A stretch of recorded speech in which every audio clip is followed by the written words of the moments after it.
경기덕담 TV 국덩이 여러분 만나 뵙게 돼서 반갑습니다. 조계사에서 기도하고 있는 정묵 스님입니다. 범패라고 하는 건 이제 쉽게 하늘의 소리라고 하는데, 흔히 절에서 쓰는 모든의 그 소리를 범패라고 합니다. 근데 이 소리는 이제 흔히 기도할 때도 쓰지만 제를 올릴 때 흔히 범패를 사용을 합니다. 그래서 범패를 어산, 또 인도의 소리, 뭐 이렇게 이야기를 하지만, 범패는 이제 범패승이라 그래서 일반 연부를 그냥 경을 읽는 거와는 좀 다른 부분이 있습니다. 그래서 소리를 지어서 내기 때문에 그것을 배워서 이렇게 하는 그 범패승들이 그 범패를 하는데, 큰 틀로 얘기하면 스님들의 모든 음성에서 나오는 소리가 범패라고 그렇게 알고 계시면 될 것 같습니다. 이 범패라는 것은 불교에 따라서 전파가 됐다라고 보면 되겠습니다. 불교를 보면 이제 우리 인도에서 발생을 해서 중국으로 와서 이제 한국으로 들어왔다 라고 되어 있듯이, 중국 당시에 그 범패가 있었다. 그리고 문헌을 보자면 신라의 그 8세기경에 삼국유사에 그 월명사 그 도설편이라는 게 있습니다. 거기에 보면 월명사라는 승려께서 나는 범성은 모르지만 향가는 안다라는 그 구절이 있습니다. 그래서 거기에 범성이 아마 범패의 시초가 아닌가, 문헌에는 그렇게 근거가 되어 있습니다. 그래서 아마 신라시대 8세기 경부터 범패가 전해지지 않았나. 신라시대에 그 진감선사라는 그 승려가 계십니다. 그 승려께서 804년에 그 당나라로 넘어가셔서 유학을 하시면서 중국의 범패를, 당풍의 범패를 이렇게 배워오셔서 지금 경상남도 그 하동에 쌍계사라는 절이 있습니다.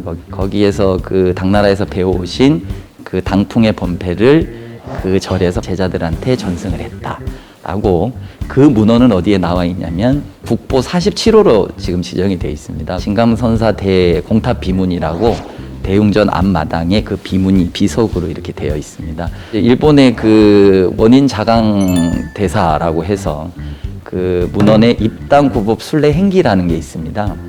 거기에 보면 신라시대의 범패는 고풍, 그러니까 옛날에 불교가 생기기 전부터 있었던 그 외래의 그 범패와, 당풍이라 그래서 중국에서 넘어와서 했던 당풍의 범패와, 우리 현재 향풍이라 그래서 신라시대에 이어졌던 그런 범패, 이 세 가지가 있다라고 그 문헌에는 전해지고 있습니다. 고려시대 때는 우리가 각 절에 팔관회나 연등회를 다 했다라는 그 문헌들이 나와 있거든요. 그러면 지금은 이제 절마다 그런 것들이 많이 사라져 있지만, 그 팔관회나 연등회를 했을 당시에 그 범패가 이렇게 불려지지 않았나, 그렇게 생각이 듭니다.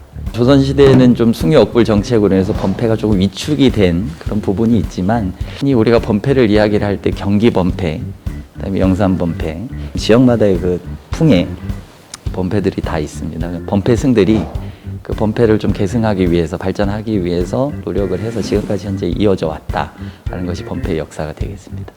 죄는 5가지의 종류가 있는데, 첫 번째는 이제 상주공공죄, 그리고 두 번째는 시황각배죄, 그리고 생전예수죄, 수륙죄, 그리고 이제 제일 크게 이제 영산죄, 이렇게 해서 5가지의 죄로 분류가 됩니다. 특징이란 것은 이제 각 죄마다 이제 그 식순, 우리가 흔히 아는 그 의식의 그 차이가 있을 뿐이고, 그 소리는 같지만 소리의 차순, 그러니까 의범에 따라서 진행되는 어떤 식순에 따라서 달라지는 것을 5가지로 구분한다라고 보시면 되겠습니다. 상주공공죄를 설명을 드리면, 우리가 흔히 돌아가신 분들을 위해서 제를 모시잖아요. 사식구제, 또 천도제. 가장 규모가 작은 것이 상주공공죄다. 좀 시간이 짧은 규모로 시간을 단축해서 하는 의식, 하루 만에 할 수 있는 의식. 그리고 시황각배죄를 이야기를 하면, 사람이 죽고 나면 10대 왕님이라고 그래서 10시 왕님 전에 그 심판을 받게 된다라고 합니다. 그래서 우리가 7749제를 모시는 것도 일주일마다 돌아가면서 7번의 제를 모시는데, 그걸 이제 7749제라고 하는데, 100일, 1년, 3년 이래서 3개를 포함을 해서 10번의 제를 모신다. 그래서 시황각배죄라고 하는데, 이제 우리가 청해 모시는 그 심판에 대한 그 왕님에 대한 것들을 일일이 심판님께 청해 모시고, 잘못했다, 옳은 게 있나라고 스님들이 그것을 의문을 읽어주는 규모가 어떻게 보면 상주공공제보다는 조금 더 큰, 시간이 조금 오래 걸리는 의식을 시황각배제라고 합니다.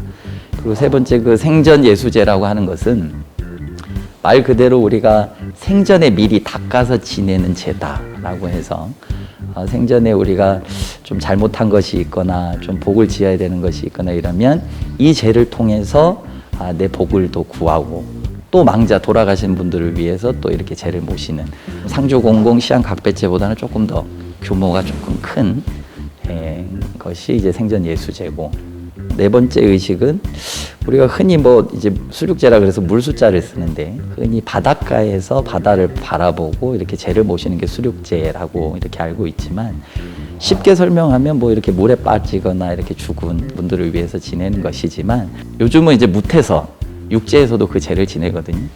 꼭 수륙제라 그래서 물에서만 지내는 것이 아니고 육지에서도 그런 의미를 가지고 제를 지낼 수 있는 것이 수륙제 의식입니다. 그리고 마지막으로 영산제는 제일 어떻게 보면 제 중에서 큰 제입니다. 그래서 우리가 상주공공제 뭐 이렇게 아까 그 제를 설명을 드렸지만, 모든 것을 그 영산제 그 네 개의 제들이 포함하고 있는 것이 영산제다라고 보시면 됩니다. 영산제는 부처님 당시에 설법했던 그대로의 영치산의 모습, 그리고 우리가 탱화를 보면 부처님이 설법하고 있는 그 법화경의 그 모습 자체를 이렇게 음악으로서 표현하고 제를 모시는 것이 영산제 의식이다라고 이렇게 생각하시면 될 것 같습니다. 지금까지 범패의 역사, 그리고 범패의 제, 범패란 무엇인가라는 것에 대해서 제가 조금 이렇게 간략하게 말씀을 드렸습니다. 그 구체적인 것은 또 다음 강에서 제가 설명드리도록 하겠습니다.